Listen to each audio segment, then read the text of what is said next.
How to deal with T-Jolt? So, Greninja, very simply, you know, my favorite thing to do is if it's Pikachu's T-Jolting, you know he's trying to approach. If you do that, he just counters. You see, that's like literally free.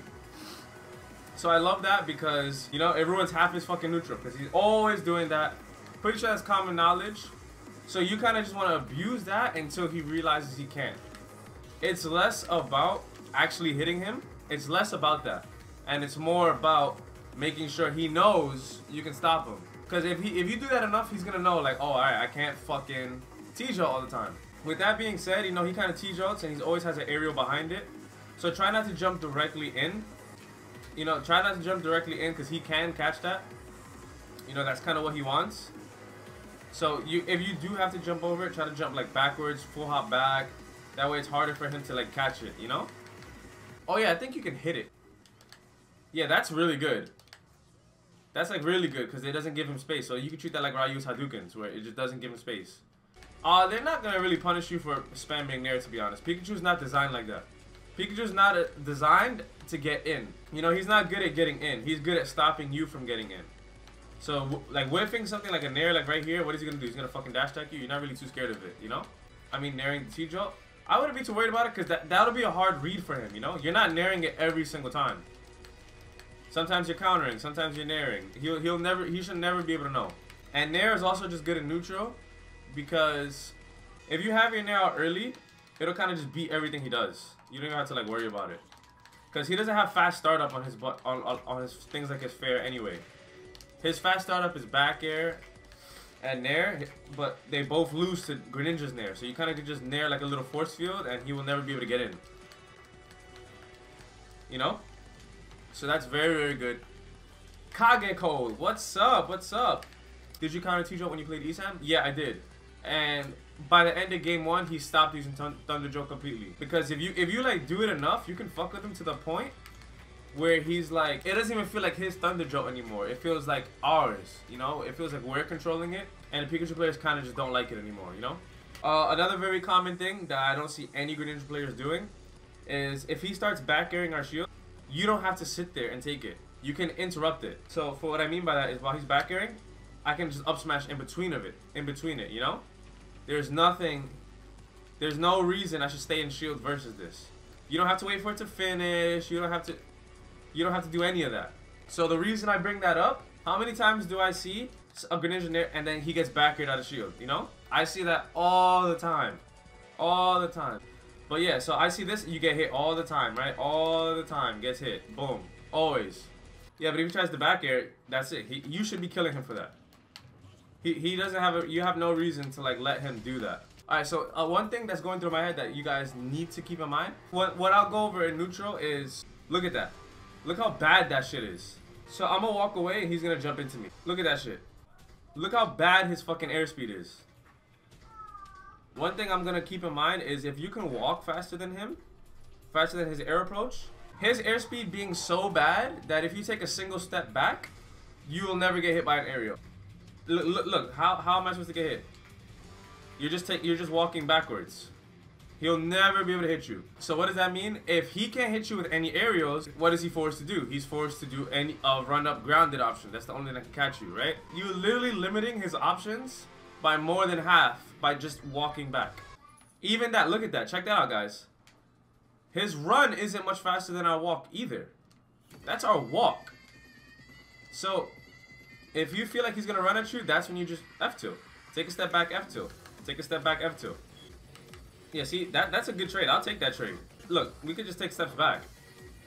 And he has to dash attack early because he doesn't know when I'm gonna stop either. Look at that.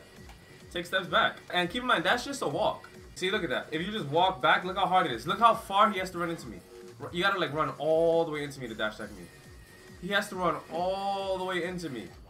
So that's huge. Because that means he can't jump in you. He can't jump at you, and he has to run all the way in. So already, before you even leave the ground, you can shut down all his options. All his options. Because now it's all in your control. If you F2 early, he gets hit. If he dash attacks early, he misses. If he jumps at you, he gets nothing. And that's just you walking back. I don't say neutral is even. I'm pretty sure Greninja beats him in neutral. Because, keep in mind, we did all of that, and I didn't even get into any of our aerials. Because all he can do if you start walking back is what? Start T-jolting. And if he starts T-jolting, you counter it. And then he loses that too. So he has really no option. He has really no option. You just walk back. Walk back. See, look how far he has to go into dash technique. By then, you should definitely have pressed the button. You know? You know, you can walk away and do back airs. Dash in, walk away. Walk away. What is he going to do? Look, what is he going to do? Look how far he has to go. Keep that in mind. You literally give him one option by walking back, which is to a grounded approach. Because if he's doing aerials, just walk away from him. You know, another thing is walking in down tilt. You can do that, which is really cool. That's actually really useful. So you don't have to give up any space. Can you fair it too? Yeah, that's really good. You don't have to give up any space. That's really, really good. Oh yeah, back air is really good at it. And back air is nice and active too. So that's really good, yeah. The neutral, that's pretty much the flow of the game. You walk back, he loses everything. Quick attack. To be honest, that move, I don't know. I kind of deal with it, but like, just how it feels, you know? Like, as long as you don't get hit with it, you should be fine. That move is kind of like a hard move to deal with in general. Like, it's hard to have an exact counterplay to it. But if you're kind of just jumping backwards, he doesn't really have a way to hit you. Because no Pikachu is going to do Thunder Jolt and then end it going up to chase you. They kind of go into the ground. So you feel like he's going to Thunder Jolt, just jump backwards, you know? You should be fine. Like, nothing really is going to happen to you for that. Yeah, like that. Oh, yeah, look at that. That's actually really bad on shield. Alright, so I guess now we know that. What stages? Well, obviously FD, because he doesn't like FD. I've kind of heard that people are afraid to bring Pikachu to FD, but I don't get why. Because, you know, like in neutral, like what is he supposed to do? Like things like him doing quick attack, for example. If I feel like he might quick attack, I'll just full hop over. But on FD, you might get, on Battlefield, you might get stuck on a platform full hopping. Because, you know, full hopping away from this fucker also is really useful, because what is he going to do? His airspeed is so bad that it's like, even if he calls it out and you're going back, he can't hit you. Like, he's just slow everywhere. Everything he does is slow. Like, compared to Greninja, it's really slow. So you really have nothing to worry about. You see, like, this little fucker, he has no way to catch Greninja. And then you cut him off early. He really has no way to catch Greninja. The only thing is, it's the Greninja's job to be as patient as possible. Like, I'll show you how to play the matchup wrong. This is how you play the matchup wrong. You know, you're trying to get in there, you're trying to fair him, you're trying to dash attack everything he's doing. You try to do all of that, and you're playing like this, which I do see a lot of Greninjas. That's where he excels. In the Pikachu matchup, this is where Greninjas need to learn. The Greninjas needs to learn, even though our buttons are amazing, it's okay to let them have the first swing. Let him press the button first. You can move around him. Now fight. You can move around him. Look, let him. Let him. You'll find the opening. It'll come. It's when you're so scared to let him swing. Like, just let him miss. Let him miss. Let him mash. Who cares? Literally just wait for him. He can't do anything to you. There goes the Thunder Jolt counter. It's not yours. Do you use Water Shuriken against Pikachu? Oh, that's a good question. What is he supposed to do about it? I already showed you his airspeed. So what is he really supposed to do if you're throwing good Shurikens? His only option will be to quick attack through them. That's literally his only option. Yeah, see, good Shurikens could really shut this character down too. If you feel like he's gonna quick attack, just jump back and charge another Shuriken. Like in my experience, when you throw Shurikens at Pikachu, he just starts throwing his own Thunder Jolts. That's literally what he does, because he can't really deal with the Shurikens. He definitely doesn't like these little things at all. At all. You can't edge guard Pikachu for shit, but ledge trapping him isn't the worst idea, because he doesn't really have a way to get off the ledge. Yeah, see, so he's one of those characters too. If you stand there and F-tilt him, roll can cover it. Oh yeah, look at that shit. Yeah, that's free. So hang on the ledge, you can do whatever you want to him. Oh yeah, that's free as fuck, if I can get it. Yeah, dash shot on ledge, that's hilarious. You could definitely down tilt that too then. Yeah, that's good. So he can't do that. He can't do that. Angle down that F tilt. Yeah, that's pretty good. All I know is on the ledge itself, you can outrange his get up attack with forward tilt. You can do that. There you go. You can get his roll in the same spot, and you can get up his neutral get up. So you can literally get like a bunch of different things off this F tilt. So that's really, really solid to know. Yeah, he like has to tech that.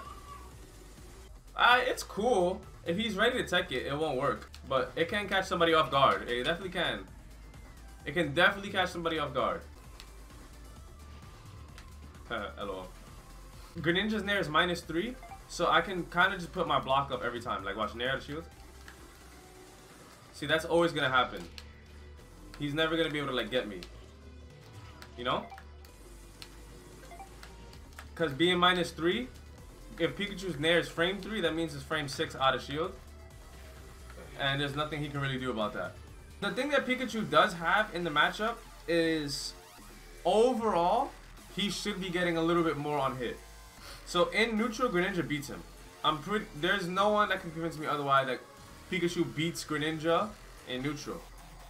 The thing is, on hit, what Greninja gets, if he gets one of his combos, Pikachu's pretty easy to combo, so if Greninja gets one of his bread and butters, Pikachu's kind of going for a ride.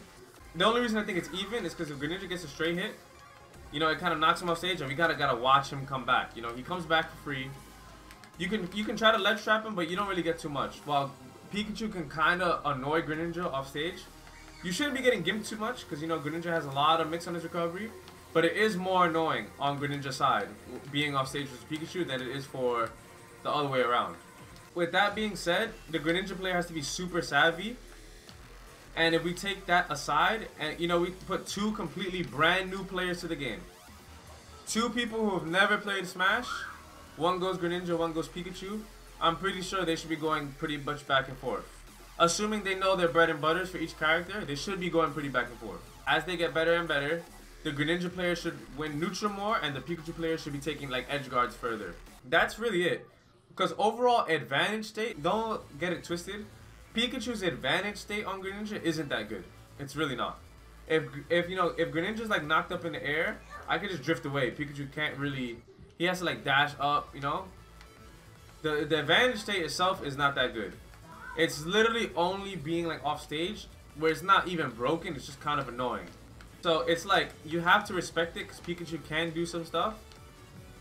But overall, it's not, like, the worst thing in the world. Every time I've seen the matchup, and every time I played the matchup, at top level, it's always a very slow matchup. That's what it always is. This matchup is a slow matchup. It can be high-paced, but in my opinion, Greninja kind of starts to lose more the faster he tries to play. So you'll see, like, the top Greninjas kind of slow him down a lot, and the matchup at top level looks like Greninja kind of slowing him down a lot. That's how it should look. Greninja should be slowing him down, not really challenging him, letting him kind of do whatever the fuck he wants, and picking the shots. And Greninja should be winning neutral like 3 times for every Pikachu's 1 time. You know, that's how it should look. I've watched the matchup get played a lot at mid-level and at top level. And mid-level, it's kind of like scrambly. You know, kind of both players are kind of... Pikachu's kind of like fairing and back airing. And Greninja's kind of like doing like a lot of like dashing. And, you know, trying to dash attack in. And, you know, that's kind of like how the matchup looks at mid-level. At top level, it's a lot of like, I'm kind of just like chilling. I'm chilling. You know, I'm not going to let you corner me. Kind of chilling. Let him do whatever he wants. And then you pick your shots. You know, that's how it looks at top level. Overall, Greninja should win neutral at least 3 times before Pikachu wins once. And then it's very important for the Greninja just to know what to get hit by. Definitely don't get grabbed, because he will take you for a ride. Try not to get back aired. You can take a fair, you can take a rising nair, it's no big deal. Basically, don't get back aired, don't get grabbed at low percent. Those are the 2 things you avoid. If he fairs you, like, fair me, who gives a fuck? Who gives a shit? I don't care. I really don't give a shit. Fair me all you want. Do rising fair, it doesn't matter. Like, yeah, who gives a shit, you know? That doesn't do shit. So all he does is try to, you know, Thunder Jolt, use that Thunder Jolt pressure to get a grab. That's not gonna work. As long as you don't give him that shit, everything he lands is like very minimal. I don't think you really need a crouch, because, like, look, do fair. You know, rising fair already doesn't hit, and rising back air would hit, but why would you be standing that close? Yeah, counter does destroy side B, but you will never see that at like a top level Pikachu Greninja, because the Pikachu, he's not gonna side B into the ledge like that. He's gonna side B like in spots where you can't really get that counter, you know? By the way, can we still up smash when he's drifting back air away? Yeah, see, look at that. He can't go anywhere. Yeah, see, that's how quickly he drifts. Yeah, see, he can't really do anything. Oh yeah, yeah, back air leads into grab. But that's why it's really just don't get back aired. Because if he back airs us, we kind of just, now we're getting fucked. You know, this is something where we get fucked up. You know, he can kind of take that all the way off stage, and now you can get edge guarded. This is also a matchup where he's a lot scarier at low percents than he is at mid or even high percents. You shouldn't be afraid to keep him in the corner, but you shouldn't pressure him into the corner. Because he's not a character who we really mind losing stage from anyway. So stage control isn't as important as I would say for like other matches where it's best to keep them locked in. You know, definitely don't really worry about keeping him in the corner. Worry more about having stage behind you. Having him in the corner is good, not because he's in the corner, more because we have stage behind us, if that makes sense. If the Greninja's behind the stock, they try to make up the deficit, and then Pikachu beats the shit out of them, if we're gonna be honest. You know, if you get spiked at 30 and Pikachu is at 0, and now it's 2 stocks 3, play slow. You will catch up faster by playing slow than you will by trying to rush him down. Never start chasing him. Yeah, I prefer FD and Kalos. I would never not prefer it. I would probably say the bigger stage the better for Greninja because you have more room to just back off. So that being said, I'd probably get rid of Smashville. I'd keep Battlefield. Because he doesn't really benefit off platforms that well. Oh yeah, definitely ban Lilat. I forgot Lilat's even a thing. Get rid of Lilat. Pikachu will fuck you up on Lilat. Don't even try it on Lilat. Keep Battlefield. Kalos is good because it removes one of our main things we don't like. We have a wall cling now, so his whole edge guarding situation is fine. And if he sends a T-Jolt down to catch you while you're like wall clinging, you can just counter off the wall and then go straight up and he loses all his pressure. The walls will stick, but it's okay because we're Greninja. So normal ledge trapping he can't do because we're doing this. And the only thing he can do is that, you know, send that down. He can send that down. But if he sends that down, just counter off the wall. If you counter off the wall and go straight up, he can't interrupt that. And you could also choose any angle. So the mix isn't up to him to decide, it's up to us. I would actually prefer Town. I would 100% prefer Town over PS2. Yeah, I'd prefer Town. When Pika is off stage, he can use the walls as well. Yeah, but that's fine because remember, we're not trying to edgeguard Pikachu. We can't really edgeguard him well on any stage. So him getting an extra wall mix-up doesn't do as much as for us getting an extra wall mix-up, being he is the one who wants to. And you know, keep in mind, Nair also does beat everything he does, and that's important to know. I will drill it in. Nair is so important in this matchup because when you're playing very passive, you know, walking back, you can randomly just Nair. You see how that Nair just beat that fair? You can randomly just like decide to go in and Nair. And he'll like never be able to really deal with it too well. And that like comes to switching like your offense and defense. Because now if you get that Nair, you get a lot off of it. And Pikachu is not somebody who has the easiest time landing because of that shitty airspeed. So you can try to keep up airing him and you can keep trying to do your best. So like right there he took 62, you know. In Smash 4, if you can just Hydro Pump him in neutral. Because if he quick attacked, he would go airbound. In this game, he stays grounded if he quick attacks on the ground. So I would say you can use it, but use it very seldomly. You don't really use it a lot. Just like every once in a while, just throw out like a little burst of water just so he has to do with it. That's also good because it'll go straight through the Thunder Jolt. So if you're in a spot where you don't mind taking it, you know, you can like win that trade with him. Because it'll just give him a little bit. So if he like tries to do like a jump in the corner thing, you can kind of catch him. It'll like push him more than you know? But other than that, I really wouldn't use Hydro Pump too much. I feel like it's not too solid, but it's definitely reliable. Yeah, I think it was a pretty cool stream. Hopefully you guys learned a lot. And I'm gonna be doing this for a lot of characters. So definitely just hop in, ask those questions. So until then, peace. Love you all. Mwah. Have a beautiful day. Beautiful, beautiful day.